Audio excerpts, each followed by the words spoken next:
نحمدہ ونصلی ونسلم علی رسولہ الکریم بسم اللہ الرحمن الرحیم۔ مسجد اللہ رب العزت کا گھر ہے اور شہروں میں اللہ رب العزت کو سب سے زیادہ محبوب اپنے گھر ہیں۔ جب اللہ رب العزت کے گھر اللہ کو محبوب ہیں تو ایمان والے بھی تو اللہ پر ایمان رکھتے ہیں، تو اس مسجد کی نسبت اللہ رب العزت کے ساتھ ہو گئی،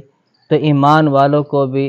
اس اللہ کے گھر مسجد کے ساتھ محبت کرنی چاہیے اور اس کی صفائی ستھرائی کا خیال رکھنا چاہیے۔ ہم نوجوان طبقہ خصوصاً اس کا اہتمام نہیں کرتے۔ ہم یہ سمجھتے ہیں کہ مساجد والوں نے خادم کا انتظام کیا ہوا ہے،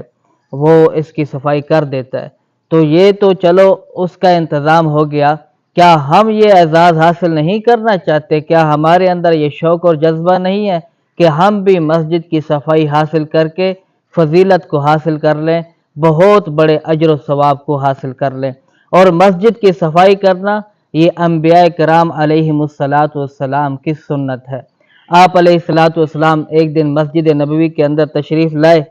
تو دیوار پر بلغم لگا ہوا تھا،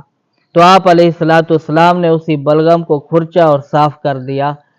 تو اس سے معلوم ہوا کہ مسجد کی صفائی کرنا یہ انبیاء کرام علیہم السلام کی سنت ہے، دیگر انبیاء کرام علیہ السلام کی بھی سنت ہے، تو ہمیں اس کا اہتمام کرنا چاہیے۔ آپ علیہ السلام کے زمانے کے اندر ایک سیاہ فام خاتون مسجد کی صفائی کیا کرتی، وہاں سے تنکا وغیرہ اور جو گندگی ہوتی اسے صاف کر دیتی۔ ایک دن آپ علیہ السلام نے صحابہ کرام رضی اللہ تعالیٰ عنہ اجمعین سے ارشاد فرمایا کہ وہ خاتون نظر نہیں آتی،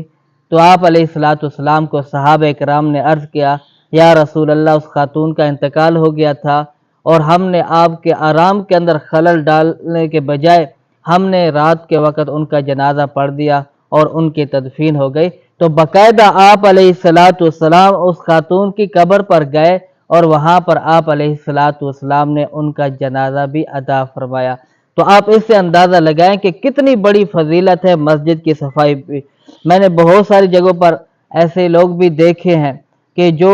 مسجد کو اپنے گھر سے بھی زیادہ اہمیت دیتے ہیں۔ جس طرح ایک آدمی گھر کا سربراہ ہو، گھر کے اندر کسی چیز کی ضرورت ہو تو اسے پورا کرنے کی کوشش کرتا ہے، کوئی چیز خراب ہو تو اسے درست کروانے کی کوشش کرتا ہے، تو اسی طرح مسجد تو اللہ کا گھر ہے اور مومن کو اللہ سے محبت ہوتی ہے، آپ علیہ السلام سے محبت ہوتی ہے، تو جب وہ مسجد کے اندر جائے تو حسب توفیق اس سے جتنا ہو سکتا ہے کسی کے کہے بغیر، ترغیب دیے بغیر، ایک شوق اور ذوق کے ساتھ ہم مسجد کی تمام چیزوں کا خیال رکھیں، اور اس کے اندر کسی چیز کی خرابی ہے تو اس کو ٹھیک کروانے کی محنت اور کوشش کریں، تو اللہ رب العزت دنیا کے اندر بھی چمکائے گا، آخرت کے اندر بھی چمکائے گا۔ اور ایک بات اور بھی یاد رکھیں کہ آپ علیہ السلام نے جو خاتون کے بارے میں پوچھا، تو اس سے ہمیں یہ سبق بھی ملا ہے کہ ہمیں اس چیز کا خیال رکھنا چاہیے، اگر کوئی نمازی جو ہے مسجد کے اندر موجود نہ ہو،